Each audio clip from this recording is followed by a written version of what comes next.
તો કે એક રાજા હતો અને એનો એક ચાકર હતો.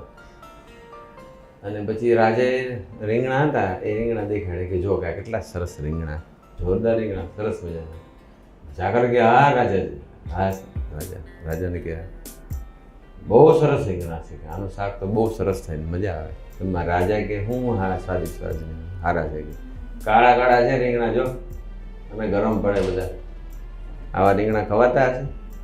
તો કે હા, કે આ રીંગણા એવા જ છે, કે આવા રીંગણા તો ના ખવાય. કે રાજા કે હા મારો બેટો હું કહું એમ. તો કે રાજાને કે તું ઘડી આમ કહેશે, હું આમ કહું તો આમ કરે, આમ કરે તો આવું. તો કે જો રાજા, હું રીંગણાનો ચાકર નથી, હું તમારો ચાકર છું બસ. જે ભગવાનનો સેવક થઈને રહે ને એ સરળ વર્તી શકે, પણ જે બીજી બધી વસ્તુ પદાર્થ પોતાના હમ હઠ માન ઈર્ષા એનો ચાકર થાય એ કોઈ દિવસ સરળ વર્તી શકે.